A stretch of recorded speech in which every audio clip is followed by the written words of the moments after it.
Big boss Marathi season 6 आजचा भाऊचा धक्का मुखवटे उतरविणारा थरारक भाग. नमस्कार मित्रमैत्रिणींनो, आज आपण बोलणार आहोत बिग बॉस मराठी सीझन 6 मधील सर्वात चर्चेच्या आणि थरारक अशा आजच्या भाऊच्या धक्क्याबद्दल. हा भाग केवळ एक वीकेंड एपिसोड नव्हता, तर घरातील अनेकांचे मुखवटे उतरवणारा, खऱ्या खोट्याचा फरक दाखवणारा आणि काही स्पर्धकांना थेट आरसा दाखवणारा असा हा भाग ठरला. दर आठवड्याप्रमाणे आजही रितेश भाऊ देशमुख आपल्या खास स्टाईलमध्ये आले. पण आजच्या भाऊंचा अवतार जरा वेगळाच होता. आज हसणारा भाऊ कमी आणि रागावलेला थेट बोलणारा भाऊ जास्त पाहायला मिळाला. भाऊच्या धक्क्याची सुरुवात. भागाची सुरुवात नेहमीप्रमाणे सर्व स्पर्धकांना लिव्हिंग एरियामध्ये बोलावून झाली. सर्व स्पर्धक शांत उभे होते, पण प्रत्येकाच्या चेहऱ्यावर भीती, तणाव आणि उत्सुकता स्पष्ट दिसत होती. भाऊ घरात येतात, टाळ्यांचा आवाज होतो, पण आजचा टोन जरा नेहमीसारखा नव्हता. भाऊ म्हणतात, या आठवड्यात घरात जे काही झालंय ते पाहून मला फार वाईट वाटलंय. हे वाक्य ऐकताच अनेक स्पर्धकांनी खाली मान केली. घरातील गोंधळावर भाऊंची नाराजी.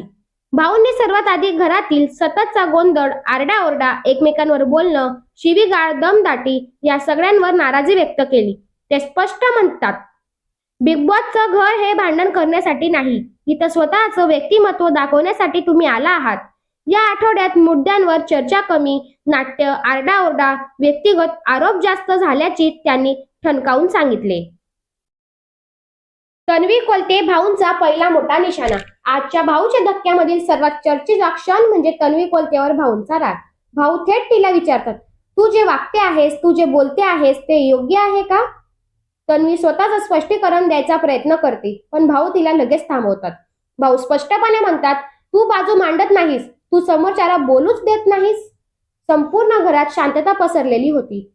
भाऊ पुढे म्हणाले की तन्वीचं वागणं म्हणजे सतत मध्ये बोलणं, आवाज चढवणं, भांडण झालं की लगेच रडणं. हे गेम प्ले नाही, इमोशनली मॅनिप्युलेशन आहे, असे त्यांनी ठामपणे सांगितले. जिभेचा ब्रेक फेल झाला आहे. Viral dialogue. आजच्या सर्वात व्हायरल डायलॉग मध्ये भाऊने तन्वीला उद्देशून मारलेला डायलॉग, तुझ्या जिभेचा ब्रेक फेल झाला आहे. हा डायलॉग ऐकून काही स्पर्धक हसले, तर काहींना धक्का बसला.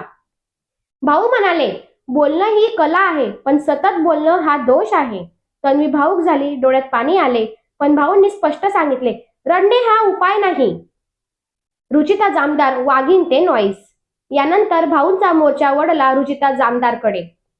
भाऊ तिला आठवण करून देतात की रुचिता जामदार, वाघीण ते नॉईस. यानंतर भाऊंचा मोर्चा वळला रुचिता जामदारकडे. भाऊ तिला आठवण करून देतात की शोच्या सुरुवातीला तिने स्वतःला घराची वाघीण म्हटले होते.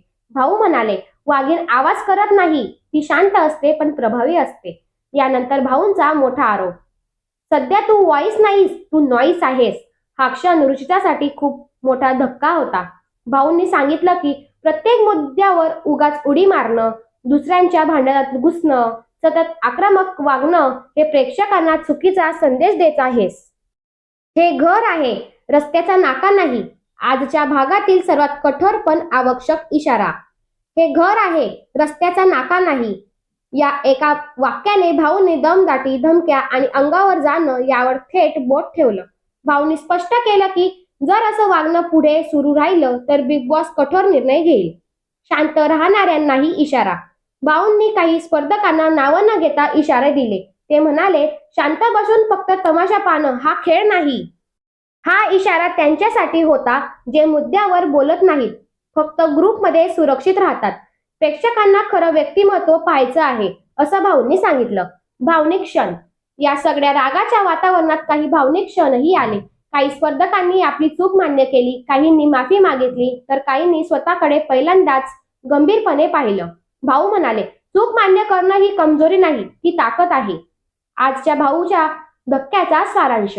आजचा भाऊचा धक्का म्हणजे भांडणावर लगाम, आरडाओरडावर फटकारा, बनावट गेम प्लेचा चपकार आणि प्रामाणिकपणाला संधी. हा भाग अनेक स्पर्धकांनी टर्निंग पॉइंट ठरू शकतो. पुढील आठवड्यांसाठी संकेत.